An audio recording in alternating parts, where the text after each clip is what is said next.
किसी ने गंगा माँ से पूछा, गंगा माँ आप इतने लोगों के पाप लेती रहती हो, ढोती रहती हो, तो क्या करती हो इन पापों को? तो गंगा माँ ने कहा मैं क्या करती हूँ, मैं तो सागर को दे देती हूँ। गंगा सागर में चली गई तो सागर को मिल गया सब कुछ।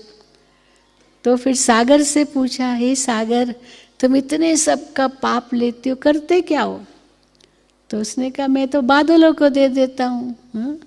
वो सागर क्या करेगा, बादलों तक पहुँचा देगा, सारा जल बादलों में जाता है। तो बादलों से पूछा तुम क्या करते हो इन इतने सबके पापों को?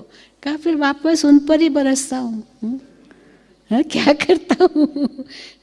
वापस उन पर ही बरसता हूँ। तो हमारे पाप कहाँ जाएंगे? कहाँ जाएंगे भाई? हो गए, गंगा माँ ने ले लिए? नहीं, वो तो हमारे पास वापस आ जाएंगे।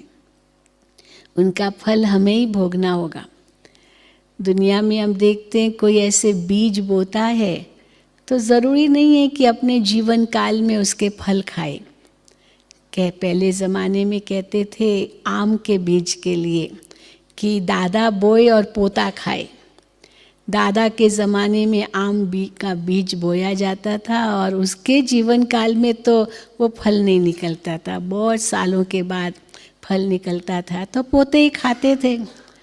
तो एक मिसाल देते, एक बूढ़ा व्यक्ति आम का बीज डाल रहा था, तो किसने उसको कहा अरे भाई तुम तो कितने बूढ़े हो गए, कितने साल जियोगे तुम, इसका फल कब खाओगे? आजकल की बात नहीं, हाइब्रिड्स बनाते जो कुछ है वो अलग बात है, पर ये पहले ज़माने की बात थी।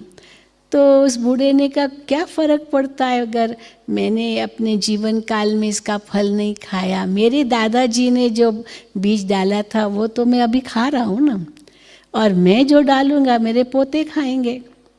मैंने अपने दादाजी के बोए हुए बीज का फल खा रहा हूँ, तो मेरे बोए हुए बीज का फल मेरे पोते खाएंगे, क्या फ़र्क पड़ता है? तो वहाँ तो कोई फ़र्क नहीं पड़ेगा क्योंकि दादा बोए और पोता खाए, लेकिन कर्म का बीज दादा बोए और पोता खाए, ऐसे होगा? होगा ऐसे? होगा ऐसे? हाँ कि नहीं? हाँ या ना? जवाब नहीं दे रहे हैं। नहीं, आपको ही पाना होगा। इस पर एक चुटकुला और सुनाते हैं कि किसी रेस्टोरेंट पर लिखा था कि आप खूब खाइए, इस रेस्टोरेंट में आकर के खूब खाइए, जितना आप खा सकते हैं खाइए, आपका जो बिल है ना वो आपका पोता भरेगा। योर ग्रैंडसन विल पे your bill, you need not पे योर बिल। तो एक व्यक्ति गया, खूब खाया और बिल आ गया। तो उसने कहा अरे क्या आपका ही तो बाहर बोर्ड लिखा है कि your grandson will pay, you don't have to पे।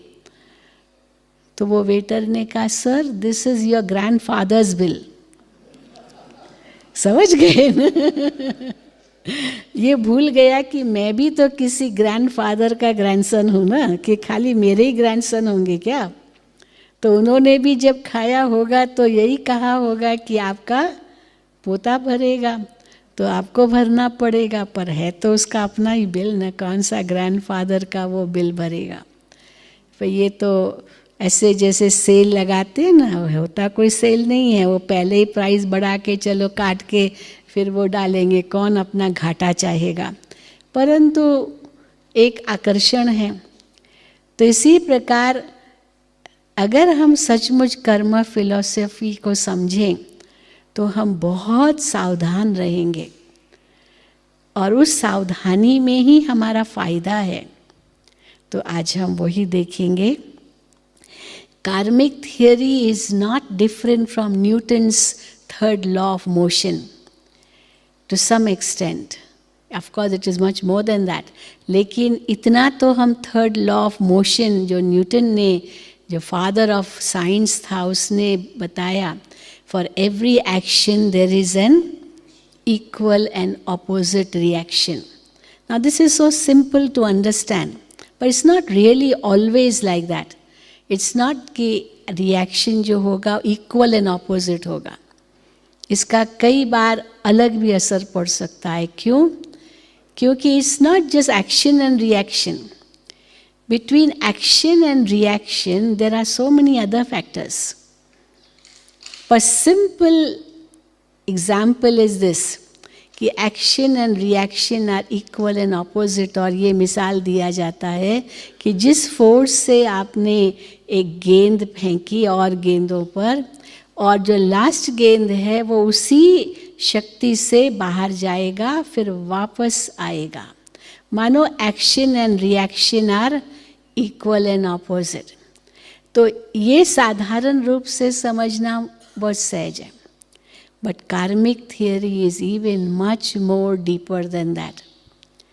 एक बीज से कितने फल निकलेंगे ये पता चलता है. Can you count? बीज बोते समय पता चलेगा कितने फल निकलेंगे इससे. चलो एक फल काटते हैं तो उसमें बीज कितने हैं शायद गिनती कर भी सको. कई तो इतने होते हैं पता भी नहीं चलता. कई तो सीडलेस भी होते हैं फ्रूट्स, आजकल जो हाइब्रिड्स है सीडलेस. तो पर एक बीज से कितने फल निकलेंगे वो पता भी नहीं चलता. और ज़रूरी नहीं है कि बीज और फल उसी वक्त हो. ये तो उसी वक्त ही हुआ. कितने समय के बाद वो फल निकलेगा ये भी पता नहीं होता.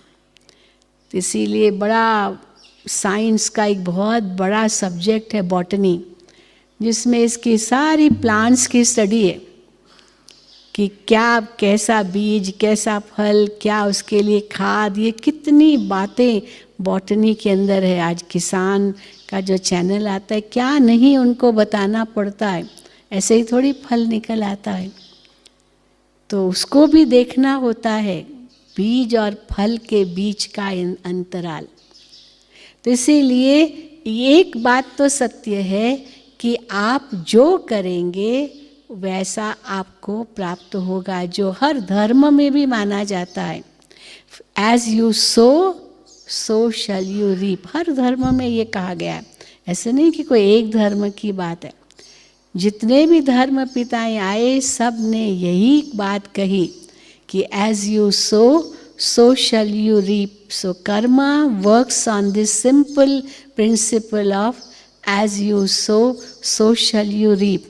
So in other words, karma works on the principle, do unto others what you want others to do unto you. आप दूसरों से वैसा ही व्यवहार करें जैसे आप दूसरों से चाहते हो. कई बार होता है ना, समझो किसी ने मुझ पर गुस्सा किया. अब मैं उसको भी उस पर भी गुस्सा करूंगी और कहूंगी गुस्सा क्यों करते हो, धीरे से बात करो ना. गुस्सा क्यों करते हो. अब गुस्सा क्यों करते हो, धीरे से बात करो. पर मैंने कैसे बात किया, उसने तो गुस्सा किया और मैंने भी गुस्से में ही कहा कि गुस्से से क्यों बात करते हो, धीरे से बात करो ना. क्या मैंने ये शब्द धीरे से कहे या गुस्से में कहे? गुस्से में ही कहे. एक्शन का रिएक्शन हुआ और मैंने गुस्से में कहे और शब्द कहे कि धीरे से बात करो. वो कहेगा क्या धीरे से बात करो, तुम भी तो करो. हाँ अभी ये सारा एक टसल हो जाएगा.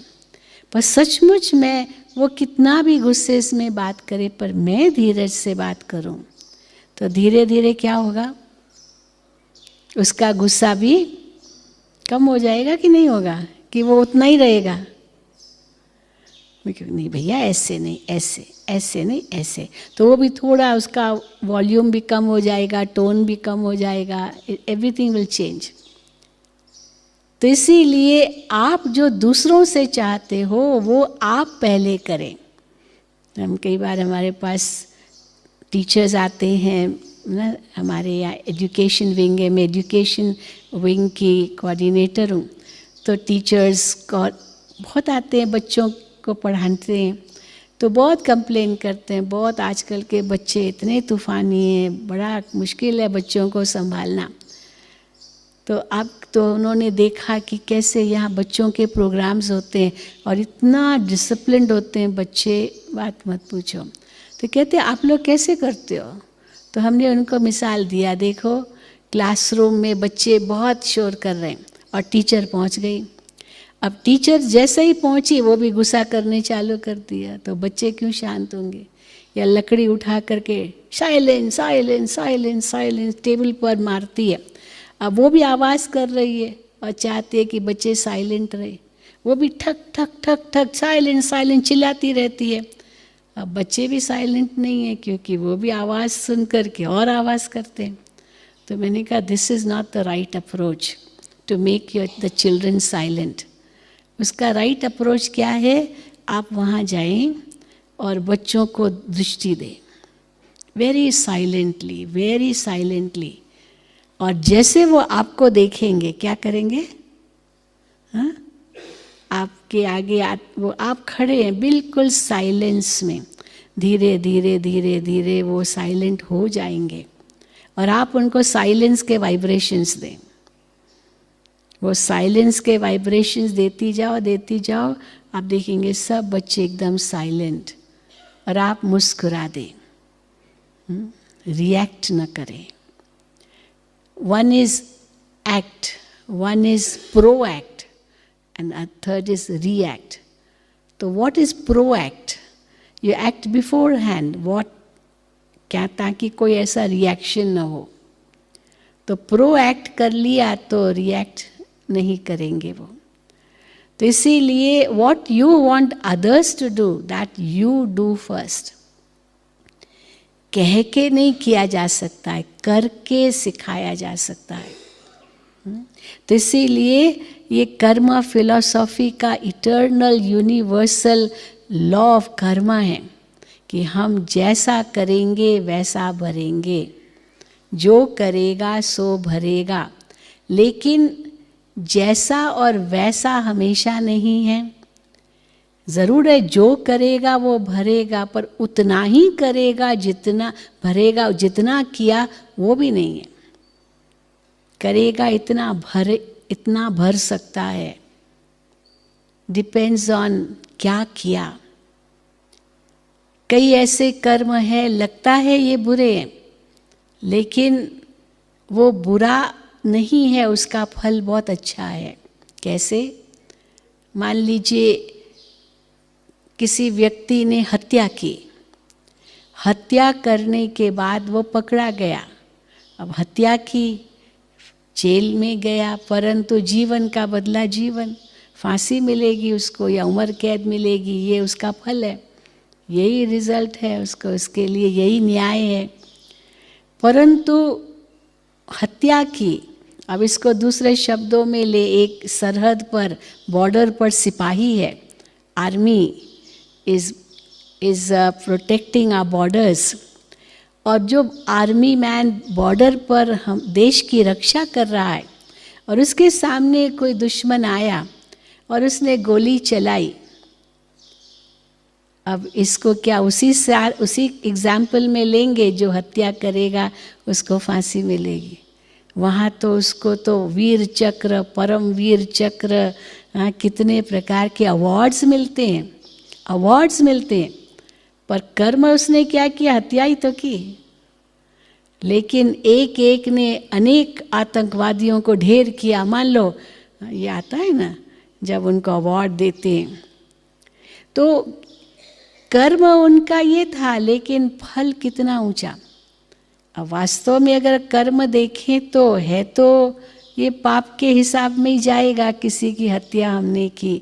लेकिन जो 125 करोड़ देशवासियों का सवाल है, उनकी रक्षा, तो उनका जो पुण्य बनेगा उसकी भेंट में ये छोटा सा पाप, ये पाप रहेगा क्या? वो तो कुछ नहीं है ना, क्योंकि 125 देशवासियों की रक्षा है। अगर उस समय वो सिपाही कहेगा कि नहीं हत्या करना पाप है, तो क्या कहेंगे? वो रक्षक नहीं रहा, वो भक्षक बन गया। तो इसीलिए वास्तव में कौन से कर्म को कैसे कहेंगे अच्छा है या बुरा है, इसकी डिमार्केशन लाइन कहाँ है, वो भी आज हमें समझना होगा। झूठ बोलना पाप है, अवश्य पाप है, लेकिन आपके सामने ऐसे प्रसंग आए होंगे, मान लीजिए किसी के लिए आपने डायग्नोस किया कि उसको कैंसर है, मान लो अब वो पूछता है डॉक्टर से, डॉक्टर साहब क्या है, मुझे तकलीफ क्या है? अब आपको पता है कि वो कैंसर है, परंतु क्या आप तुरंत उसको कह देंगे कैंसर है? कहेंगे?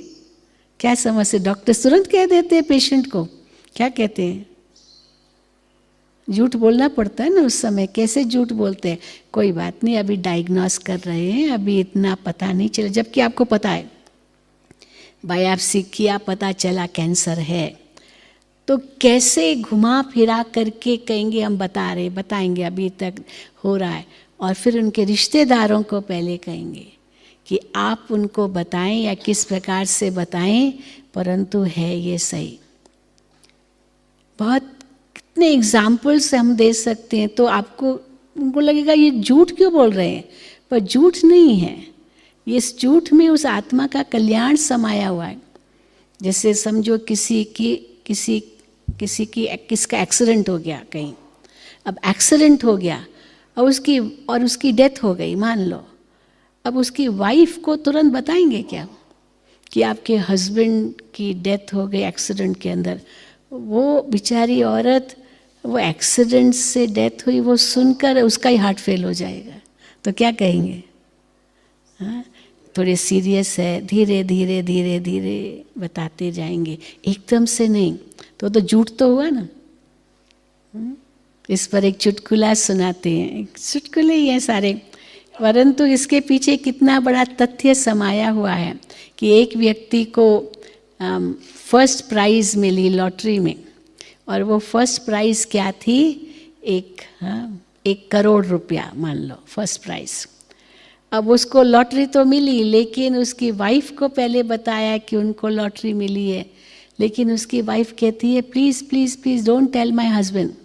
अगर उनको पता चलेगा, क्योंकि उसका हार्ट बहुत कमज़ोर है, और अगर उसको पता चला वो खुशी में ही हार्ट फेल हो जाएगा, इसलिए उसको बताना नहीं। तो क्या किया जाए? तो उसकी वाइफ गई उनके डॉक्टर के पास कि डॉक्टर साहब ऐसे है, बट आई एम अफ्रेड कि अगर इनको बताया जाएगा कि आपको 1 करोड़ रुपया मिला है, तो वो जो surprise can lead to a shock, तो कहीं हार्ट फेल ना हो जाए। तो डॉक्टर साहब आप ही अपने ढंग से उनको बताएं। सुना होगा ये चुटकुला। तो अभी डॉक्टर ने कहा don't worry I will take care.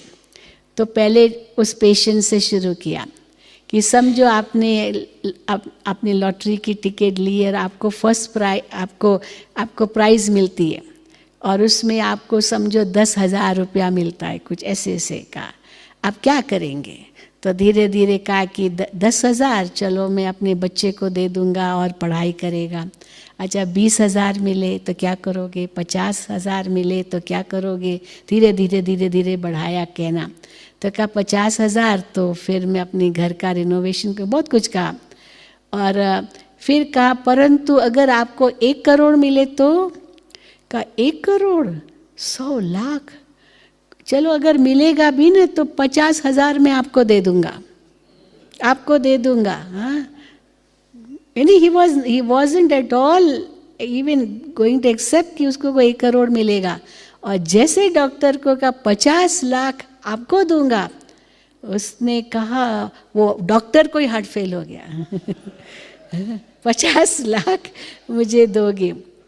मानो कहने का, आजकल तो 50 लाख भी क्या बड़ी चीज़ है, लेकिन कहने का भाव है कि डॉक्टर नेवर एक्सपेक्टेड कि वो मुझे ही कह देगा कि आधा मैं आपको दे दूंगा, और सचमुच वो तो मिलना था। यानी कहने का भाव है कि you can't tell the truth immediately, इसीलिए सत्य कहना है, परंतु उस सत्य के पीछे भी वो प्रिय भी हो ज़रूर, असत्य तो और वो प्रिय हो वो भी ना हो, सत्य भी हो प्रिय भी हो, पर समय कौन सा उचित है वो भी देखना है।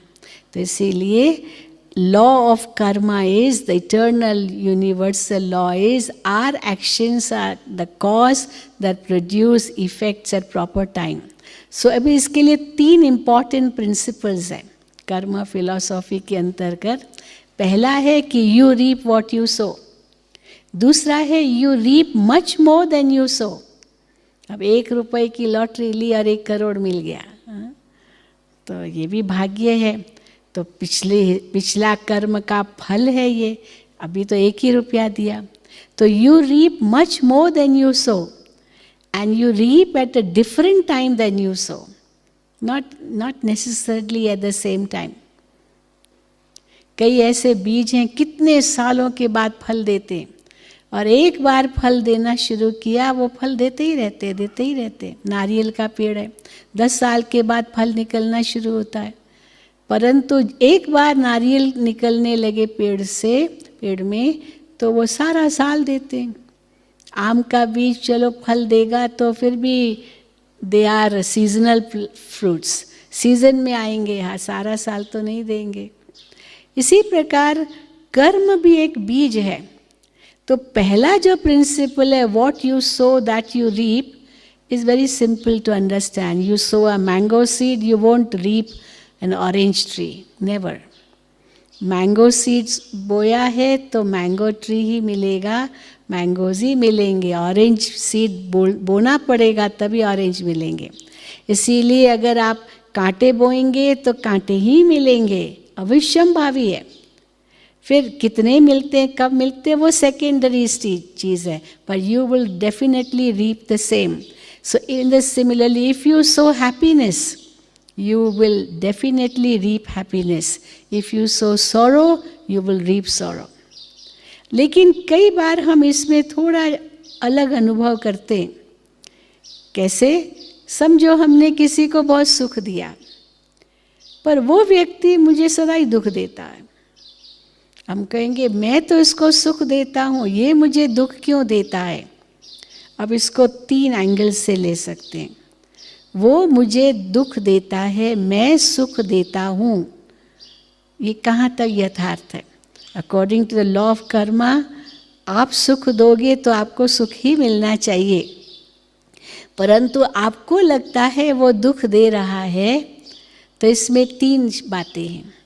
एक बात तो ये ज़रूर है कि आपका कोई पिछला हिसाब किताब है, कोई पिछला कर्मों का हिसाब किताब है, वो ऋण है आपके सिर पर है, और वो अगर दुख दे रहा है तो वो आपका ऋण चुकतू हो रहा है, चुकतू हो रहा है। आपने उससे ऋण लिया है, अभी आप सुख दे रहे हो तो नया हिसाब किताब बन रहा है, पर वो दुख दे रहा है तो ये पिछले का जो हिसाब किताब है वो चुकतू हो रहा है। इसीलिए डोंट क्वेश्चन, मैं उसको सुख दे रहा हूँ और वो मुझे दुख क्यों दे रहा है। अगर दे रहा है तो कुछ पिछला हिसाब किताब चुकतू हो रहा है। Accept it in that way, doesn't matter. दूसरा इसका कदम ये है कि अगर वो दुख दे रहा है, आप दुख लो ही नहीं।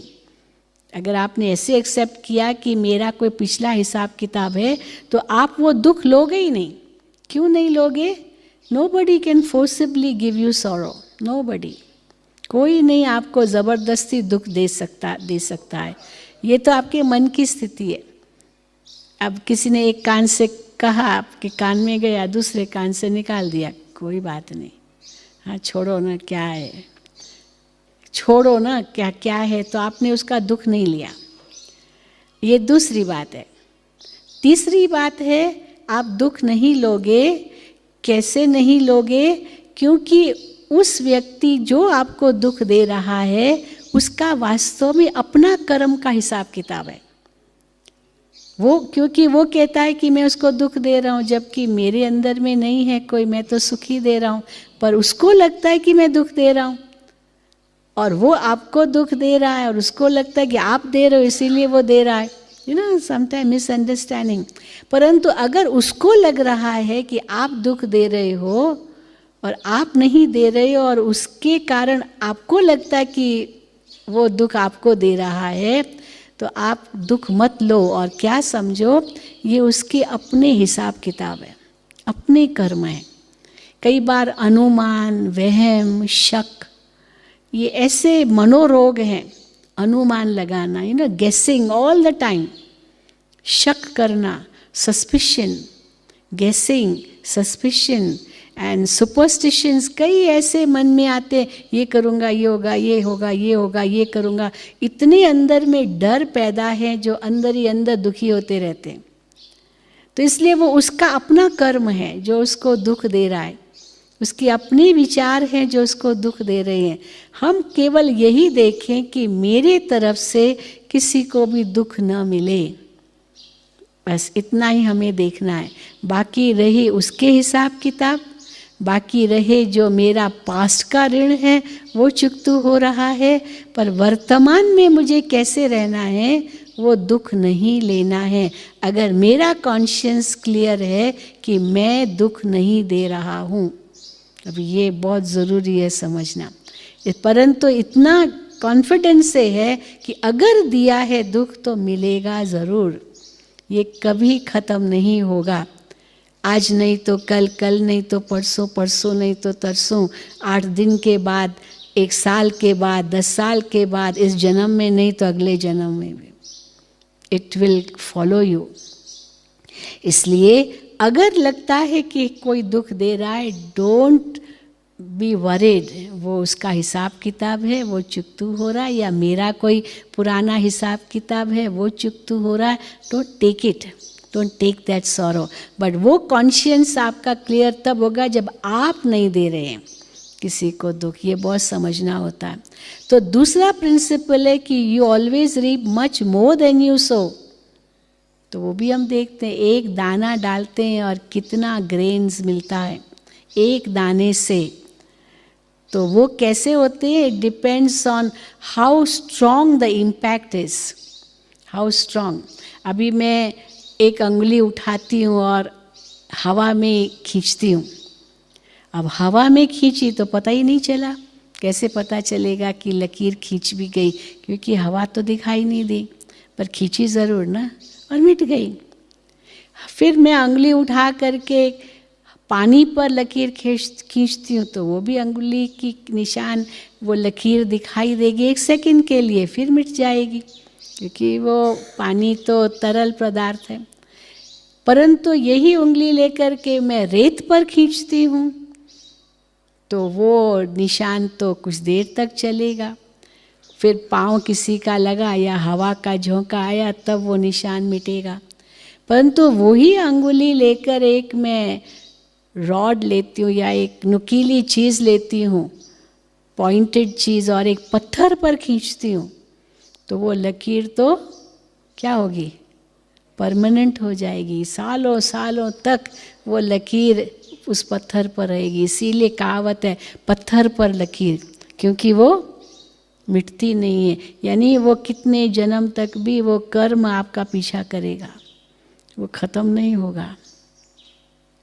इसलिए you always reap much more than you sow, and you can reap it at a different time. It's not always कि आपको उसी समय मिलेगा। संकल्प में आपने किसी के लिए बुरा सोचा और फिर आपने अंदर में उसको काटा कि नहीं नहीं मुझे ऐसे नहीं सोचना है, और फुल स्टॉप लगा दिया। जितनी देर आपने उतना सोचा उस समय मन आपका मैला हुआ, क्योंकि नेगेटिव सोचा। फिर आपने उसको साफ कर दिया, नहीं ऐसे मुझे नहीं सोचना है। लेकिन बार बार सोचा और बार बार सोचा, फिर चलो मुख से बोल दिया और फिर सॉरी भी कर दिया, चलो उसने माफ़ भी कर लिया, लेकिन आपको तो लगेगा अरे मैंने क्यों बोला, उसको क्यों ऐसे कहा, मुझे नहीं कहना चाहिए था, चलो सॉरी कर दो। सॉरी कह दिया फिर भी अंदर तो खाएगा ना कि मुझे उसको दुख तो हुआ होगा, चलो फिर मैं बदल देता हूँ। तो इतना समय जो आपको भी दुख हुआ वो भी तो फल पाया ना, जो कहा और फल पाया। और कर्म से कर लिया फिर तो वो तो पत्थर पर लकीर हो गई, वो आपका पीछा करेगा। भले वो कहेगा, वो क्षमा भी चलो आपने मांग ली और उसने दे दी, चलो हो भी गया, पर you can't forgive yourself. He may forgive you but you can't forgive yourself. आप छिपा भी नहीं सकते, क्योंकि अंतरात्मा को तो पता है ना ये गलत काम किया है। अंतरात्मा इतनी स्वच्छ पवित्र है, तो थोड़ा सा दाग लगा तो पता तो चलता है। सफ़ेद कपड़े पर ज़रा भी दाग लगा पता तो चलता है ना। यहाँ तो फिर भी दूसरों को पता चलेगा, हम कितना भी छिपाने की कोशिश करें वो दाग, दूसरे कहेंगे बहन जी यहाँ दाग है, बहन जी यहाँ दाग है, अभी पता है हमें दाग है, तो हम छिपाने की कोशिश करेंगे, वो छिपेगा नहीं। पर ये जो अंदर का दाग है ये तो हम ही जानते हैं, और हम भी अपने आप से तो छिपा नहीं सकते। इसीलिए कहा जाता है कोई गलत काम किया, भले दुनिया को नहीं पता चला, लेकिन आपकी आत्मा को तो पता है और ईश्वर को तो पता ही है। ऐसे थोड़ी उनसे आप छिपा सकते हो, परमात्मा से आप कुछ भी छिपा नहीं सकते हो। दुनिया से भले आप छिपाएं, और एक न एक दिन उसका फल ज़रूर मिलेगा। तो इसीलिए you sow and you reap at a different time. लेकिन ये इसकी फिलॉसफी क्या है? Because there is a big journey between sowing and reaping, big journey है। अब इस जर्नी के अंतर्गत ये सारी बातें हैं। Before you sow the seed you have to plough the field. If you don't plough the field, हम खेत को तैयार ही नहीं करेंगे, हल नहीं चलाएंगे, ऐसे ही बीज डाल देंगे तो क्या होगा? क्या होगा? वो बीज निष्फल जाएगा। इसी प्रकार दान करना बहुत बड़ा पुण्य है, बहुत अच्छी बात है दान करना। लेकिन किसको दान कर रहे हैं?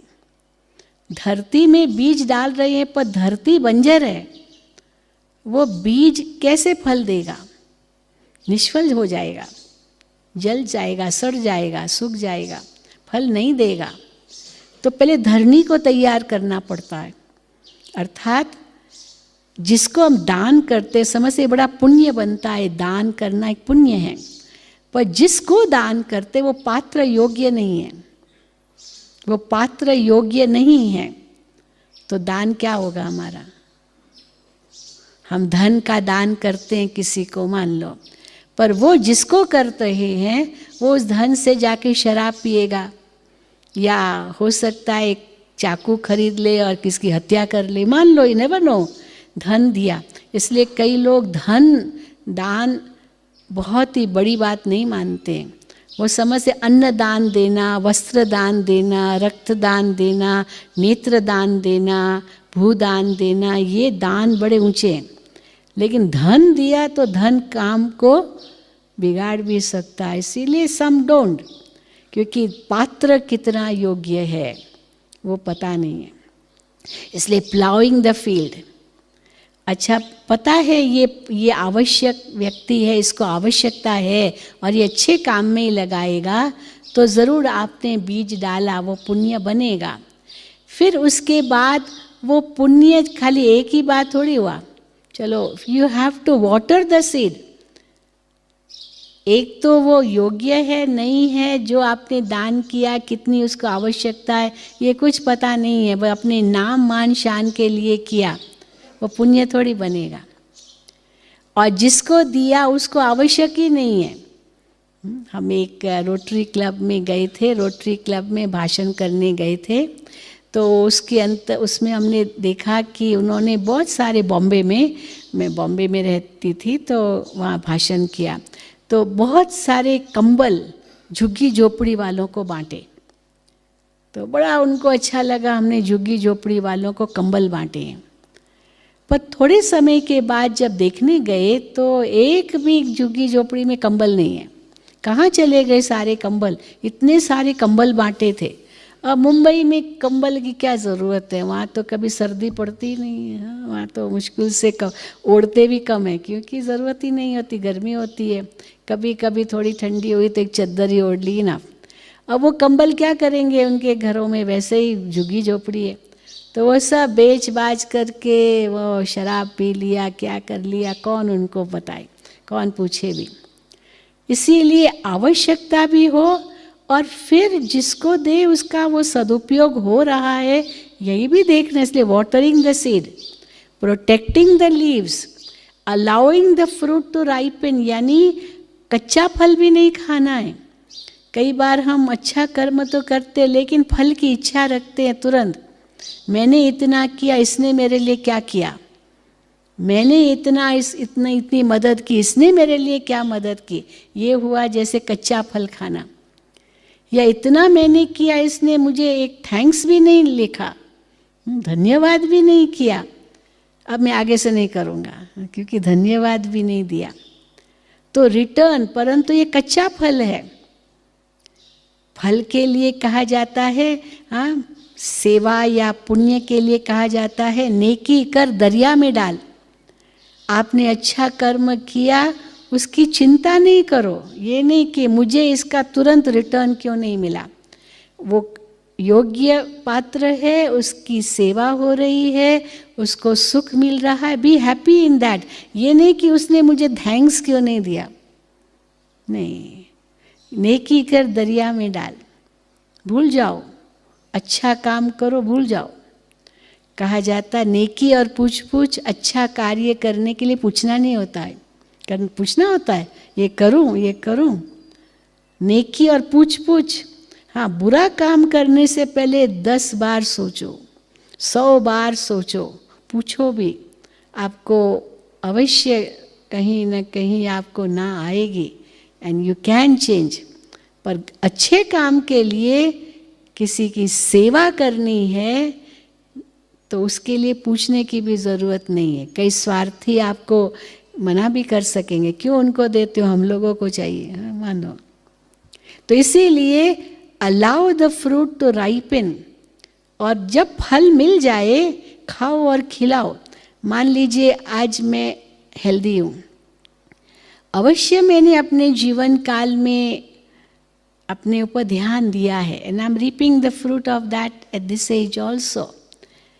और अब ये जो मैं फल खा रही हूँ, it's not only for me, सबको खिलाओ, सबको खिलाओ, सबको सुख दो जो मैंने सुख पाया है अपने जीवन में। और जैसे सबको सुख देते जाते मेरा सुख कोई कम नहीं होगा, वो बढ़ेगा। फल खाओ और खिलाओ, धन है सेवा करो, हाँ, योग्य को दो, ज़रूर पुण्य बनेगा, नहीं तो यही मिट्टी में मिल जाएगा। तो जो मेरे पास फल है, तन का सुख है, मन का सुख है, धन का सुख है, ये दूसरों को बांटो तो ये बढ़ेगा। अगर इसको बांटा नहीं, सेवा में नहीं लगाया, ये यहीं ख़त्म हो जाएगा, जैसे फल सड़ जाएगा अगर बांटा नहीं, खुद भी न खाया और खिलाया भी नहीं। धन है लेकिन तिजोरियों में रखा हुआ है, हाँ, चलो बैंक में जमा कर दिया तो फिर भी वो लोन के हिसाब से बैंक दे सकती है, आपको इंटरेस्ट के साथ मिलेगा, पर वो भी नहीं कर रहे हैं, डर के मारे घर में ही रख दिया है कि किसी को पता ही नहीं चले, और एक दिन चोर लूट जाएंगे तो ओम शांति है। एक मिसाल सुनाते हैं ना कि एक व्यक्ति था, उसके पास बहुत सोना था, सोने के मानो पत्थर जैसे सोना, इट वाज, उनके बड़े कुछ बना के रखे थे, सोना ही था। तो वो सोना रखा था तिजोरी में, रोज़ देखता था, बहुत खुशी होती थी, मेरे पास इतना सोना है। अब 20 साल तक उसको रखा, रोज़ देखता था। एक दिन जब वो तिजोरी खोली तो देखा तो सोना गायब। खोली या कैसे गायब हो गया, कौन चोर आया, कौन लेके गया, बड़ा दुखी हुआ। तो एक फ्रेंड को उसने ये बात कही कि मेरे पास इतना सोना, गट्ठी थी, गड्डी जैसे नहीं सोना होता है, इतना था, कम से कम 10 किलो का, 10 किलो था, और कैसे गुम हो गया। तो फ्रेंड ने सारी बात पूछ के कहा कोई बात नहीं, मैं आपको बताता हूँ कैसे आपको मिल सकता है। तो उसने क्या किया, एक पत्थर लिया, पत्थर लेकर के उसको बहुत सुंदर सोने के पेपर में रैप कर दिया और उसको दिया, लो तुम्हारा ये सोना, बिल्कुल सोने की तरह लग रहा था, या पेंट कर लिया, जो कुछ किया। तो कहा ये सोना है, कहा बिल्कुल वही सोना है, आप रखो, मिल गया। लेकिन कहते ये सोना नहीं है। तो उस व्यक्ति ने कहा जिसने दिया कि आपको क्या फ़र्क पड़ता है ये सोना है या नहीं है, दिखाई तो दे रहा है ना, यही तो आपको तिजोरी में ही तो रखना है, रोज़ देखना, यही सोना समझना, भले है या नहीं है, इसी में खुश होना, क्योंकि यूज़ तो करना ही नहीं है, पड़े ही रहना है। तो पड़े ही रहना है तो इसी को आप समझ लो ना, समझ सकेंगे कि नहीं, यही सोना है, वही समझ करके रख लो, क्योंकि आपको यूज़ नहीं करना है। यानी धन माना it should be rotating, it is always in movement. और धन के लिए कहा जाता है अगर धन गया भी ना, कोई बड़ी बात नहीं है, वो तो हाथों की मैल की तरह है, जैसे मैल चढ़ी फिर उतर गई, चढ़ी उतर गई, ये तो आएगा जाएगा, इसको ये रखने की बात नहीं है। तो धन तो हाथों की मैल है, इसलिए धन गया कुछ नहीं गया। लोग देखो थोड़ा सा धन गया, हाय, हाँ, हार्ट अटैक हो जाता है या अपने आप को ही मार डालता है। अरे जान बची लाखों पाए, धन क्या बड़ी चीज़ है। तो धन गया कुछ नहीं गया, हाँ स्वास्थ्य गया कुछ गया, क्योंकि जो धन है कमाया भी, पर स्वास्थ्य बिगाड़ कर कमाया, फिर खर्च करेंगे कि नहीं वो स्वास्थ्य को वापस लाने के लिए, क्योंकि स्वास्थ्य ज़्यादा कीमती है धन से। परंतु चरित्र गया तो क्या हुआ, सब कुछ गया। और कलयुगी दुनिया में रिवर्स चल रहा है, चरित्र गया तो कुछ नहीं गया, स्वास्थ्य गया कुछ गया, चिंता लग जाएगी स्वास्थ्य वापस कैसे आए। पर धन गया तो सब कुछ चला गया। और हम उसमें ऐड करते चरित्र गया तो सब कुछ गया, एक जन्म के लिए नहीं गया, जन्म जन्म के लिए गया, क्योंकि आत्मा पर दाग लग जाता है। धन गया, हाथों की मैल है, वो तो पानी से धुल गया, चलो कोई बात नहीं फिर कमाएंगे, इसमें क्या है। स्वास्थ्य गया कुछ गया, कोई आप ऑपरेशन हुआ, स्कार आया चमड़ी पर, कोई बात नहीं मिट जाएगा, कुछ सालों के बाद तो मिट ही जाएगा ना, क्योंकि चमड़ी फिर आ जाएगी, ठीक हो जाएगा, पता भी नहीं चलेगा। चलो रह भी गया वो स्कार, क्या बड़ी बात है, आत्मा को तो नहीं लगा ना। फिर जब नया शरीर मिलेगा उस शरीर पर थोड़ी वो स्कार होगा, वो तो पिछले शरीर पर था। इसीलिए स्वास्थ्य गया कुछ गया, माना शरीर पर चला दाग लगा, पर चरित्र गया सब कुछ गया, क्योंकि आत्मा पर दाग लग गया। और वो आत्मा जो वो कर्म करके गई, वो अगले जन्म में भी वो उसका उसी अनुसार फल होगा, परिणाम जरूर होगा, क्योंकि आत्मा अपने साथ ले गई है। तो एक जन्म के लिए नहीं गया, जन्म जन्म के लिए गया। आज मैंने किसकी हत्या की, भले इस जन्म में पकड़ा नहीं गया, लेकिन ज़रूरी नहीं है कि इस जन्म में ही पकड़ा जाऊंगा तभी सज़ा मिलेगी। किस जन्म का किया हुआ कर्म किस जन्म में उसका फल मिलता है।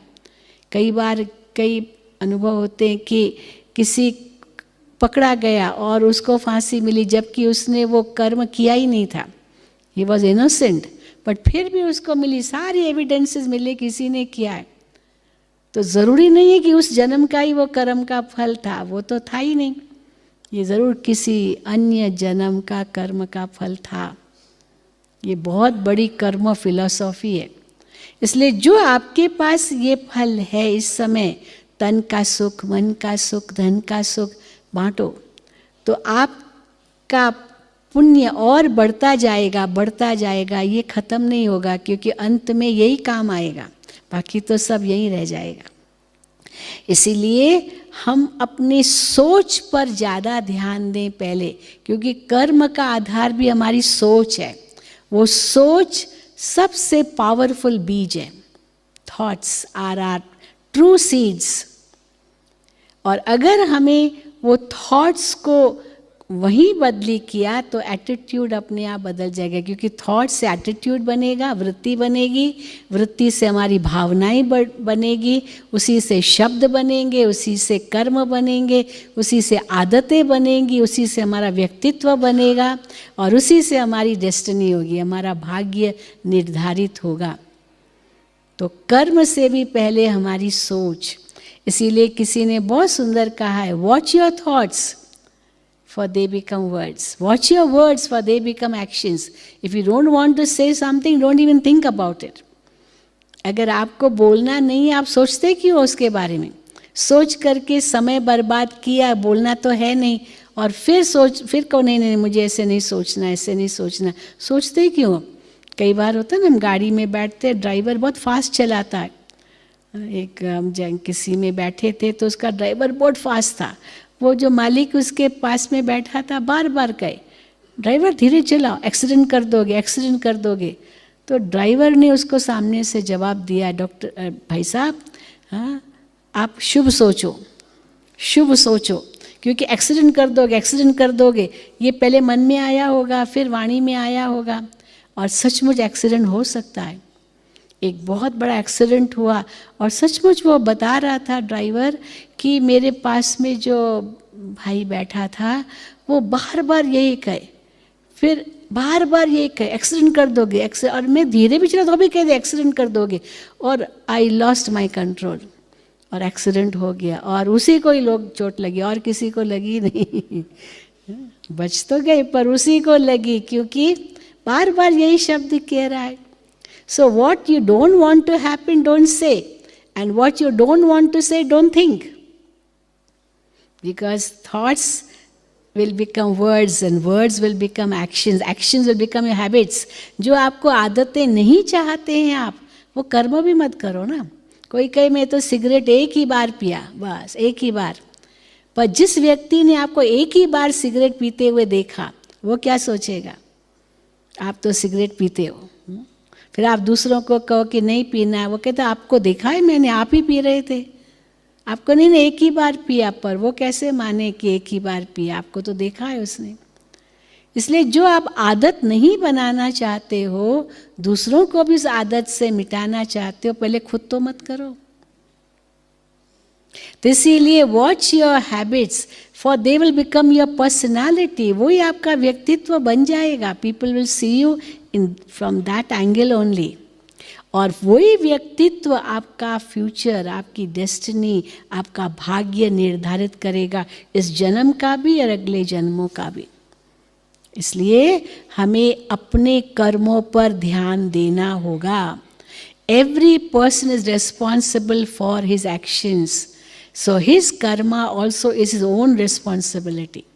हम अपने जो मुझे फल मिल रहा है हम दूसरे पर दोष न दें, इसके कारण मुझे ऐसे हुआ, इसके कारण मुझे ये मिला, इसके कारण नहीं होता है, मेरे कारण ही मुझे होता है। दूसरे का कर्म का फल मुझे नहीं मिलेगा। आपके पेशेंट को पेट में दर्द है, आप डॉक्टर हो और चलो आप कहेंगे मैं गोली देता हूँ तो आपका दर्द मिटेगा, पर आप तो उसका दर्द नहीं ले सकेंगे, नहीं ले सकेंगे, नहीं ले सकेंगे, वो तो उसका ही दर्द है, चलो मदद करेंगे परंतु दर्द तो नहीं ले सकेंगे ना। चलो आपने 2 शब्द उसका सुन लिया और उसको लगेगा कि हाँ मेरा सुना तो थोड़ा सा दर्द लिया। आजकल सुनने वाले भी नहीं है, डॉक्टरों के पास समय कहाँ है, समय ही नहीं है। हाँ? थोड़ा समय निकालना होगा, सुनना होगा, तो चलो आप मदद कर सकेंगे, उसका थोड़ा दर्द लिया आपने, परंतु समय भी तो दिया ना, कुछ दिया तो चलो उसका दुख थोड़ा मदद किया, उसका पुण्य थोड़ा आपको मिलेगा। फिर दवाई लिख के दे दी, ये क्या बड़ी बात है। और फिर बेचारा वो बार बार पूछ रहा है, सर साहब ये करूँ ये करूँ ये करूँ, तो एक डॉक्टर ने तो यहाँ तक कह दिया जाओ जो चाहिए करो, मेरा सिर मत खाओ, जो चाहिए खाओ, मेरा सिर मत खाओ। अब बेचारा उस पेशेंट को पता ही नहीं, समझ ही नहीं है, तो भी प्यार से तो कह सकते हैं। इसीलिए मेरे जो कर्म हैं वो मेरी जिम्मेदारी है, हम दूसरे पर न थोपें। तो कर्म वास्तव में वो ग्राउंड है जिस पर हमारा सारा जीवन आधारित है, वही हमारी सच्ची पूंजी है।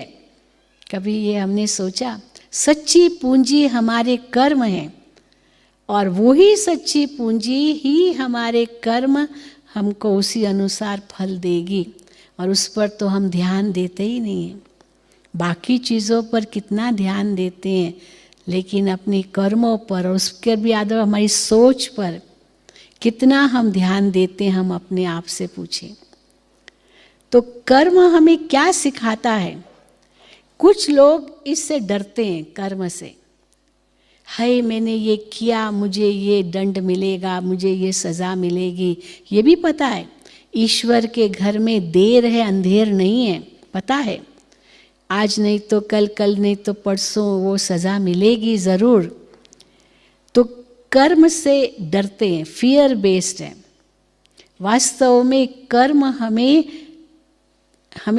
कर्म से प्यार करना सिखाता है। Real philosophy is it teaches me to love this karma. Why? Because कर्म हमें सिखाता है कि अपने अंदर परिवर्तन लाओ, अगर ये बार बार करोगे इसका फल मिलेगा, और जब तक आपने परिवर्तन नहीं किया अपने अंदर तब तक ये कर्म का फल आपको फॉलो करेगा। इसलिए let it be love based, कि karma is a gift that brings you lessons for your soul's personal growth and will continue to bring these lessons back around until you have learned them.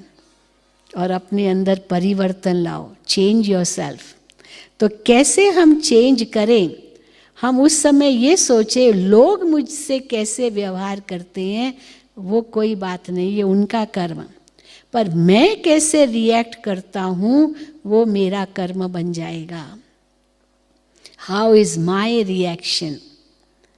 What they do is their karma, but what I do is my karma. Let me not blame anybody else for my karma. आजकल blame game बहुत खेलते हैं लोग, excuses in this way, मैंने क्यों किया, क्योंकि इसने ऐसे किया, इसने किया इसलिए किया, ये नहीं करता तो मैं भी नहीं करता। अच्छा वो खड्डे में गिरेगा तुम भी गिरोगे क्या? वो तो गिरा खड्डे में, तुम भी गिरोगे। इसीलिए हमें सोच समझ कर कर्म करना है, अपने कर्मों की जिम्मेदारी खुद को लेनी है। I don't blame anyone else, instead how do I change? I develop tolerance, acceptance and endurance. ये बहुत ज़रूरी है। Only then I can experience peace and power in my life. कई चीज़ें हम कईयों को हम रिस्पेक्ट नहीं देना जानते हैं, नहीं देते हैं। अच्छा रिस्पेक्ट नहीं दे सको तो कम से कम उनको टॉलरेट तो करो। रिस्पेक्ट क्यों नहीं दे सकते? क्योंकि उनका व्यवहार अच्छा नहीं लगता, तो आप रिस्पेक्ट नहीं देते हो उनको। चलो रिस्पेक्ट ना दो तो टॉलरेट तो करो। आपके फैमिली मेम्बर्स ही है या जो कुछ भी है, you have to tolerate them. अच्छा कोई कहे नहीं मैं टॉलरेट नहीं कर सकता हूँ, I don't like him, I don't want him, I don't, नहीं, एक्सेप्ट तो करना ही है। वो आपके कर्म अनुसार, हिसाब किताब अनुसार संबंध बने हैं, आप उसको एक्सेप्ट तो आप करोगे ही, क्योंकि आपके कर्मों का हिसाब किताब है, इसलिए एक्सेप्ट कैसे नहीं करेंगे। तो never mind don't give respect, never mind you can't tolerate, accept it. Accept करके और वो एंड्योरेंस अपने अंदर धारण करो और आपके कर्मों का हिसाब किताब चुकतू हो जाएगा। आप उनको गुड विशेस दो, आप उनके प्रति अच्छी भावनाएं रखो, वो चाहे कैसा भी हो, नहीं तो ये हिसाब किताब कर्मों का बढ़ता जाएगा और this can lead to great sorrow, great more tragedies. इसीलिए मुझे क्या करना है यही हम सोचते हैं। इसलिए कई फिर कहते हैं ये सब झंझट कर्म का। Why people commit suicide? Because they don't want all this. उनसे छूटना चाहते हैं तो समझते हैं मर जाएंगे तो अच्छा होगा। But even if I die I cannot renounce actions, और ही वो कर्म मेरे साथ पीछा करेगा जो मैंने सुसाइड किया, वो भी एक और पाप का खाता बढ़ा, अनटाइमली डेथ, आत्मा तो भटकेगी। अब ये बहुत बड़ा हिसाब किताब है। इसलिए you can't renounce actions, but you can definitely make your actions elevated. That is important. You can't renounce actions. दवाई नहीं लेनी है इसीलिए डॉक्टर को ही छोड़ना है नहीं, वो तो आपका शुभ चिंतक है। इसीलिए हम कर्म को न छोड़ें, पर हम कर्म को एलिवेटेड बनाएं, ऊंचे बनाएं। पर वो कर्म हमारी एटीट्यूड के आधार पर ही बन सकते हैं, क्योंकि 4 प्रकार के एटीट्यूड्स हैं, वृत्तियां हैं जो हम मन में लाते हैं। एक वृत्ति है मेरा तो मेरा, तेरा भी मेरा, mine is mine, yours is also mine. तेरा सो मेरा, मेरे हाथ न लगा, मेरी चीज पर तुम बिल्कुल हाथ नहीं लगाओ, मैं नहीं दूंगा और तुम्हारा भी छीन लूंगा जो तुम्हारे पास भी है। ये डेविलिश एटीट्यूड है। ह्यूमन एटीट्यूड क्या है? Mine is mine, yours is yours. ठीक है तुम्हारा मुझे नहीं चाहिए पर अपना नहीं दूंगा, तुम्हारा छीनूंगा नहीं, तुम्हारे पर मेरी नज़र भी नहीं जाएगी, हट जाओ यहाँ से, ले जाओ, तुम्हारा ले जाओ। भाई भाई का झगड़ा हो जाता है आपस में, क्या होता है? पार्टीशन बन जाती है, तू मेरे घर नहीं आना, मैं तेरे घर नहीं आऊँगा। भले दुश्मन नहीं भी है पर मित्र भी नहीं है, हट गए एक दो से। Yours is yours, mine is mine.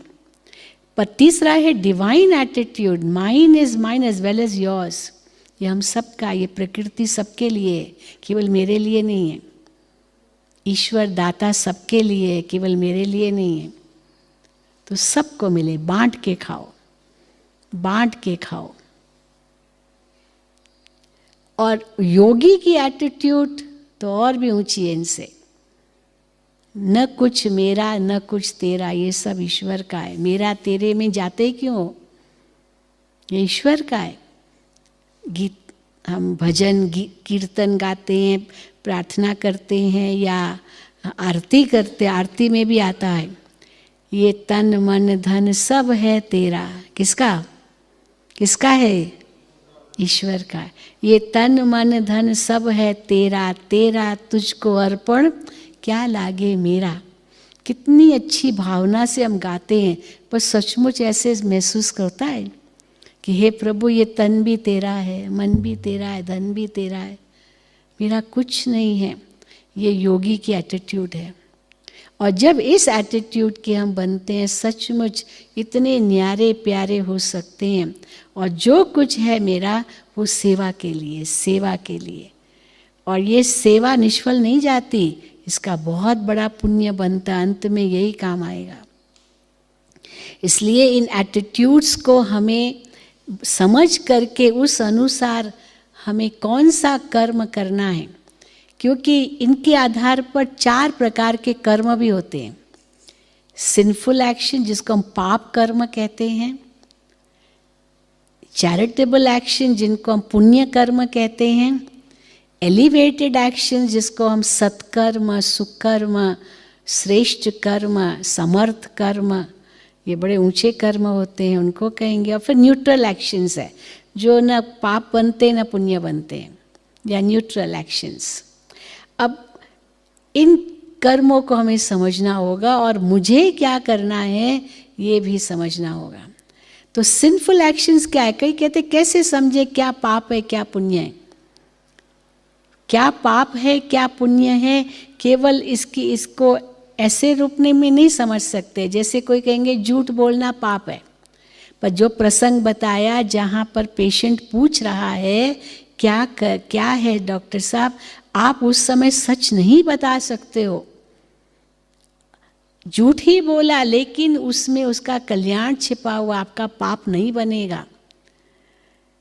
तो पाप किसको कहते हैं? बहुत सुंदर किसी ने कहा है कि दया धर्म का मूल है, पाप मूल अभिमान। पाप का मूल अभिमान है, न कि झूठ बोलना, चोरी करना, हत्या करना। ये तो एक इनका स्पिरिचुअल लेवल हम पहले लेवें। आज कोई कहे मैं कभी झूठ नहीं बोलता हूँ, कभी नहीं झूठ बोलता हूँ, और जो झूठ बोलता है उस पर गुस्सा आता है।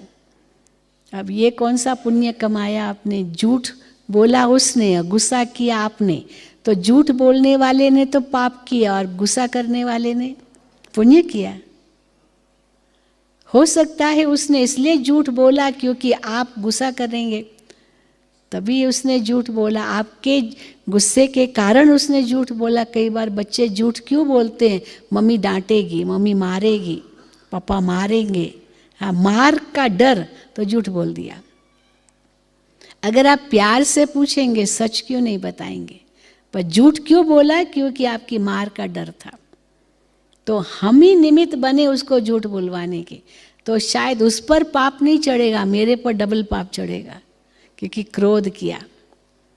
तो पाप और पुण्य की क्या मापदंड है? और सबसे बड़ा झूठ तो हम कदम कदम पर बोल रहे हैं। कौन सा झूठ? स्पिरिचुअली अगर देखें, मैं हूँ आत्मा और खुद को देह समझ के बैठे हैं। सारा दिन अभिमानवश मैं करते ही रहते हैं, मैं ऐसा मैं ऐसा मैं ऐसा। और जितनी बार अभिमानवश मैं कहा, वो सब पाप का खाता बनता है। अभिमान, ये पाप का पहला दरवाजा है। फिर मोहवश, लोभवश, मेरा मेरा कहते हैं, ये भी पाप बनता है। कोई कहते मैं कभी चोरी नहीं करता, किसी की चीज़ कभी उठाई नहीं मैंने, पर अपनी भी जो मैं समझ रहा हूँ वो भी मेरा मेरा समझकर मोह रख रहा हूँ, ये भी पाप है। क्योंकि मोह के वश हैं तो ये पाप है, ये चोरी है। क्योंकि भगवान का है, आप यही कहते हो ना, ये किसने दिया? भगवान ने दिया। तो अगर भगवान का दिया हुआ है तो आपका कहाँ से हुआ? और मेरा कहा माना चोरी हो गई ना। आपकी कोई चीज़ है नहीं और वो चीज़ आपने अपने पास रख ली और कहा ये मेरी है, तो ये तो चोरी हो गई ना। अमानत में खयानत डाल दी। कोई आपको 6 मास के लिए कुछ दे के जाए कि 6 मास के बाद मैं लूँगा, और 6 मास के बाद जब आपसे मांगने आए, आपको 6 मास तो मैंने रख दिया इसलिए मेरा हो गया, ऐसे तो नहीं ना। तो अगर कोई भी संसार की वस्तु में मोह रखा है, ये पाप बन जाएगा। मोह भी एक पाप है। तो काम, क्रोध, लोभ, मोह, अहंकार, ईर्ष्या, द्वेष, नफरत, वैर, दुश्मनी, हेराफेरी, बेईमानी, चुगली, ये सारे पाप के ही अलग अलग रूप हैं। तो झूठ, चोरी, हत्या, हम कहते हैं दूसरे की हत्या की, पर आत्मा अपनी हत्या कितना कर रही है? आत्महत्या कभी होती नहीं है। देयर इज नथिंग लाइक आत्महत्या। आत्मा तो मरती नहीं, जीव हत्या है। पर आत्मा की हत्या कैसे होती है? अपनी आत्मा की सुसाइड कर रहे हैं। कैसे? मन कुछ और सोचता है, बुद्धि कुछ और कहती है, निर्णय कुछ और है, अंतरात्मा की आवाज़ कुछ कह रही है, और उस आवाज़ को हम दबा रहे हैं, उसके विरुद्ध जा रहे हैं, ये अपनी आत्मा का घात कर रहे हैं। दूसरे को क्या करेंगे? अपना ही खुद कर रहे हैं। अब अपनी आत्मा का घात माना अंदर में इतनी गिल्टी कॉन्शियस फीलिंग्स होगी, इतना डर बैठेगा, किसी को पता न चल जाए, किसी को पता न हो। और कई बार अगर किसी को पता भी चल गया तो और उसको वो आपको रोकेगा भी, आप कहेंगे किसी को बताना नहीं। तो जो गलत काम है हम कहते हैं बताना नहीं, छिपाना है, तो पाप और बढ़ेगा। हम तो कहते गलत काम किया बता दो तो निरसंकल्प हो जाओगे, आपकी सज़ा तो बनेगी पर आधी माफ़ हो जाएगी, सच बता दिया। और छिपाया वो सज़ा बढ़ती जाएगी, अंदर पाप बढ़ता जाएगा। और अच्छा काम किया बताने की ज़रूरत ही नहीं है। किसी का पुण्य किया, किसी को सुख दिया, किसका भला किया, कोई गरीब आया उसकी फ्री सेवा की, ये किया, very good, don't think about anything. हाँ, मैंने इतनी फ्री सेवा की, नो नीड टू से। नेकी कर दरिया में डाल।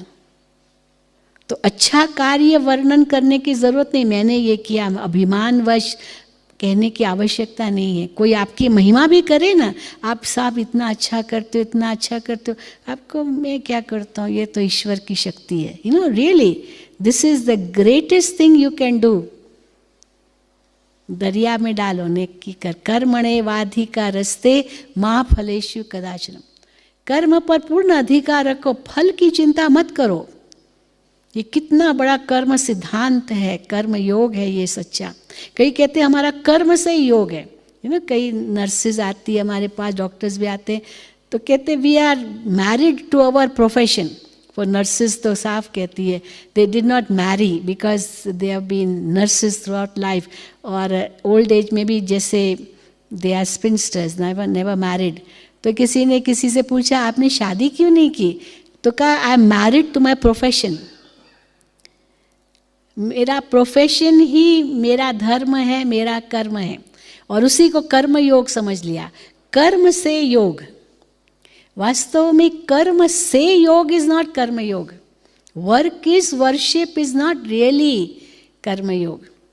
Work is worship is fine, ये ईश्वर का कार्य है, पर ईश्वर को भूलना थोड़ी है। उसमें हाथ कर्म करे पर मन ईश्वर में हो, ये है सच्चा कर्म योग। और फल ईश्वर पर छोड़ दो। देखो नर्सेज इतनी प्यार से सेवा करती, इतना प्यार से सेवा करती है किसी पेशेंट की ना। कई हमने नर्सेज देखी है, बिल्कुल अपने बच्चों से भी ज़्यादा वो नर्स इतना प्यार से सेवा करती है पेशेंट का। परंतु समझो पेशेंट मर गया तो क्या करेगी? रोती रहेगी क्या? भाई मैंने अपनी सेवा पूरी की जितनी करनी थी। और अगर वो पेशेंट अच्छा हो गया तो भी खुशी खुशी उनको विदाई देगी, good, I tried my best and God did the work and now you are well. तो वो मोह तो नहीं रखेगी ना। पेशेंट भी अगर मोह रख दे और उसको घर ही न जाने दे मोह भी नहीं रख सकते। सेवा सेवा सेवा ही मेवा है।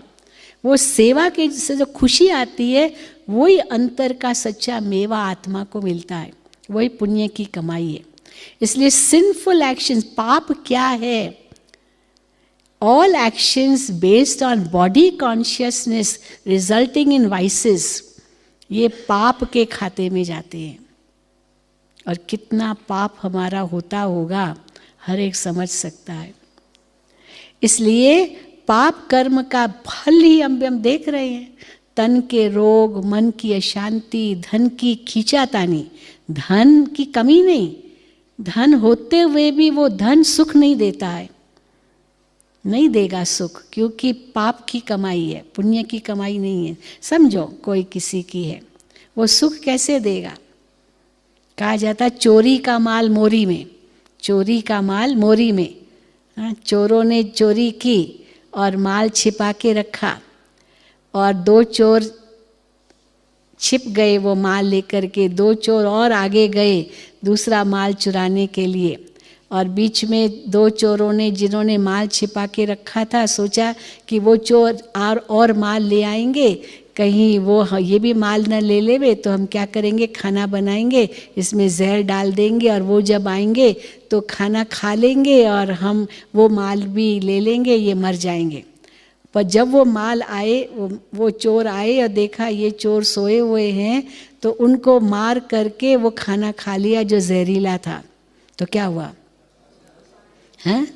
चारों ही मर गए, क्योंकि हर एक यही सोचता है ये भी मैं जब्त कर लूँ, ये भी जब्त कर लूँ, ये भी जब्त कर लूँ। उसने उस रूप से सोचा, उसने उस रूप से सोचा, तो चारों ही ओम शांति। और वो माल वहीं का वहीं। हाँ, तो चोरी का माल मोरी में। किसी को भी सुख नहीं देगा। सुख वही धन देगा जो आपने पुण्य की कमाई खाई है, मेहनत की कमाई खाई है। इसीलिए कहा जाता है जो सहज मिले वो दूध बराबर। जो सहज मिला, दिल से मिला, वो दूध बराबर है, वो शक्ति देगा। जो मांग लिया वो पानी के समान है, वो केवल प्यास बुझाएगा, उस समय खुशी देगा, हाँ इतना मेरा जेब भरा हुआ है। और जो खींच लिया, जबरदस्ती खींच लिया, वो रक्त के बराबर है, न वो उसके काम आया न आपके काम आया, भले आपने खींच लिया तो वो खींच लिया। देखो ब्लड डोनेशन देते हैं, वो ब्लड क्या है, वो तो दूध के समान है, स्वेच्छा से ब्लड डोनेट करते हैं। पर किसी को गोली मार के उसका खून निकाला तो वो किसके काम आएगा? इसीलिए जो सहज मिले वो दूध बराबर है, वो दुआओं के साथ मिलेगा। कोई गिफ्ट देता है, नो प्रॉब्लम, आपने मांगा थोड़े, वो दुआ के साथ दिया कि ये इतनी इन्होंने प्यार से सेवा की है, आई विश टू गिव, वो दूध समान शक्ति देगा। पर आपने मांगा और उसने दिया, वो कहेगा लो मांग रहा है दे दो, छोड़ो, मांग रहा है दे दो, वो दुआओं के साथ नहीं मिलेगा। कई बार होता है ना, हो सकता है बद्दुआ के साथ भी मिल जाए। जैसे कोई चोर होता है ना, चोर वो बंदूक दिखाएगा। कई बार कोई ऐसे गया, चोर ने बंदूक दिखाई, निकालो सब कुछ जो चाहे जो है निकालो। अब आप सोचेंगे मैं लड़ने लगूंगा तो क्या होगा, हाँ मार डालेगा, तो दे देंगे, लो भाई मारो नहीं, आपको जो चाहिए ले जाओ। पर देते समय अंदर में क्या सोचेंगे, जा ले मर मर, हाँ? अंदर में बोलेंगे भले नहीं, वो आपको मार रहा है पर आप उसको कहेंगे मर मर, और वो चीज़ देंगे ज़बरदस्ती। हाँ, देंगे कि नहीं देंगे, कि लड़ेंगे? देना पड़ेगा, हाँ, क्योंकि नहीं तो जान ले लेगा। तो इसीलिए ले मर तो दिया, लेकिन बद्दुआ के साथ दिया, दुआ के साथ तो नहीं देंगे ना। तो अगर किससे मांगा और बहुत जोर दिया तो देगा, लेकिन बद्दुआ के साथ देगा। और मार करके ले लिया, ये तो पता नहीं कितना पाप बन गया। तो आप सोचो कि कितना इंसान का पाप बनता है। और चैरिटेबल एक्शंस क्या है? किसी भी आवश्यकमंद व्यक्ति को हमने समय पर मदद की, बहुत बड़ा पुण्य बनता है। लेकिन उसमें दो बातें ज़रूर है कि वो आवश्यकमंद हो, और दूसरा करने के बाद उसका अभिमान हम न रखें, तब वो पुण्य बनेगा। कहा जाता है दायां हाथ दान करे, बाएं हाथ को पता भी न चले। दायां हाथ का बाएं हाथ को पता न चले कि दाएं हाथ ने ये अच्छा काम किया, इतना गुप्त हो, इस तब वो पुण्य बनेगा। और फिर वो करने के बाद आप ईश्वर को उस फल दे दो। जो ईश्वर को फल देना होगा वो देगा, और ईश्वर के घर में अंधेर नहीं है, इसलिए फल अच्छा ही होगा। और तुरंत फल आपको क्या मिलेगा? अंदर में शांति मिलेगी और शक्ति का अनुभव होगा, खुशी मिलेगी। एलिवेटेड एक्शंस क्या है? अभी उनसे ऊंचे, जो परमात्मा हमें सत्कर्म करना अभी संगम युग पर सिखा रहे हैं। क्या सिखा रहे हैं? कि हे आत्माएं, जो भी कर्म करो आत्मिक स्थिति में करो। मैं आत्मा इस शरीर द्वारा कर्म कर रही हूँ, मैं आत्मा देख रही हूँ, मैं आत्मा बोल रही हूँ, मैं आत्मा कर रही हूँ। तो जैसे मैं ये भाव रखूँगी, मैं आत्मा को देख के कर रही हूँ, बॉडी कॉन्शियसनेस नहीं है, वो जो भावना है उसके आधार से हमारे कर्म ऊंचे हो जाएंगे, बहुत ऊंचे। आत्मिक स्थिति में रह के परमात्मा की याद में वो सेल्फलेस कर्म हम करते हैं, उसका इतना बड़ा फल मिलता है। कितना बड़ा फल? इतना बड़ा फल जो मानव देव बन जाता है, मानव देव बन जाता है। लेकिन वो फल पाने के लिए हमारा ये आधार है। क्या आधार है? कैरेक्टर चाहिए जीवन में। दूसरा, हाँ, डिसिप्लिन्स की खाद चाहिए हमारे जीवन में। तीसरा, अच्छे संस्कार का माहौल चाहिए, परमात्मा की याद का जल चाहिए, और हाँ, एटमॉस्फियर प्योर चाहिए, सनलाइट ऑफ नॉलेज चाहिए। ये सारी आवश्यकताएं हैं उस बीज का फल निकलने के लिए। और पेशेंस का एक बहुत सुंदर फल हम खा सकते हैं और ये सबको खिला सकते हैं। और उसके आधार से सचमुच मानव देव बन सकता है, जिसको कहा नर ऐसी करनी करे जो नर नारायण बने, नारी ऐसी करनी करे जो नारी श्री लक्ष्मी बने।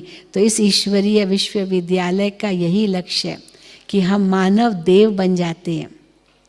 अब सतयुग में भी हम कर्म करते हैं, पर वहाँ के कर्म कौन से होंगे?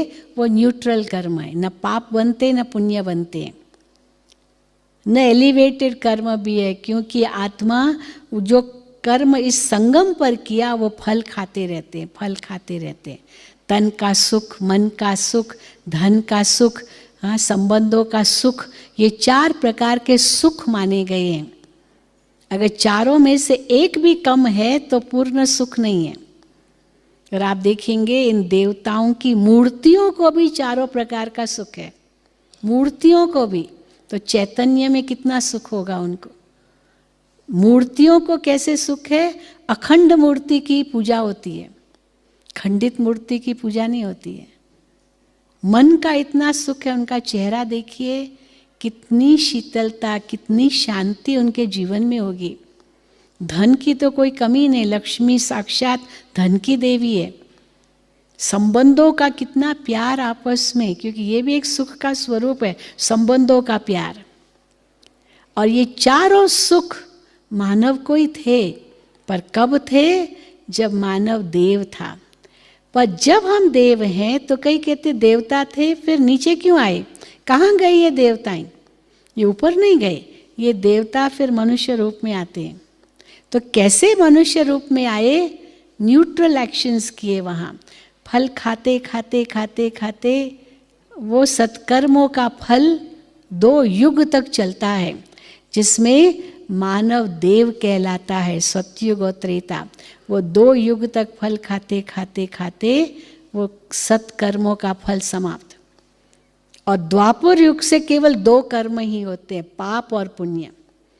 पुण्य कर्म कौन से करते हैं? द्वापर युग से मंदिर बनाना या कोई भी धार्मिक स्थान बनाना, गुरुद्वारे बनाना या धर्मशालाएं बनाना, हॉस्पिटल बांधना, स्कूल बनाना, कितने पुण्य के कर्म होते रहते हैं समाज में। तो धीरे धीरे पाप भी होते रहते, पुण्य भी होते रहते, क्योंकि विकारों की प्रवेशता द्वापर से होती है। तो पापों का भी सिर पर बोझ चढ़ता है, पर पुण्य करके वो थोड़ा पाप कम करते हैं।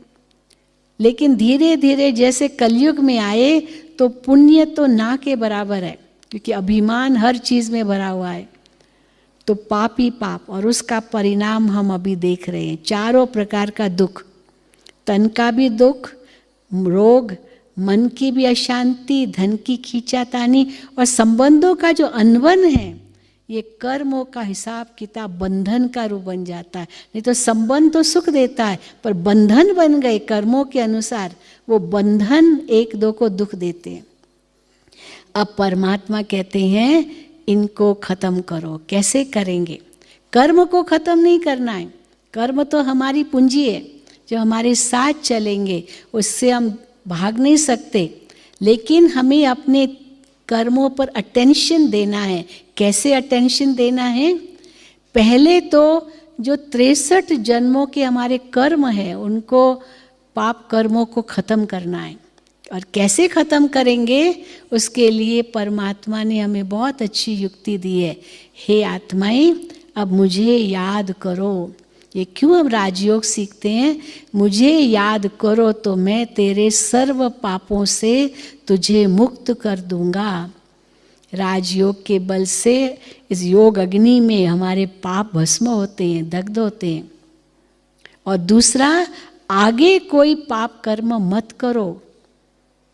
प्रेजेंट में जो हमारे है पाप, उनको खत्म करना है, पर आगे नहीं करना है। इसीलिए आत्म अभिमानी होकर के परमात्मा की याद में हर कर्म करो, तो वो सत्कर्म बनता जाएगा।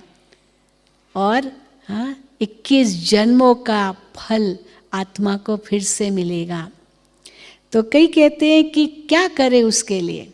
हम कहते हैं अगर आपको कोई दुख दे रहा है, कुछ दे रहा है, फॉरगिव हिम, क्षमा करो और भूल जाओ।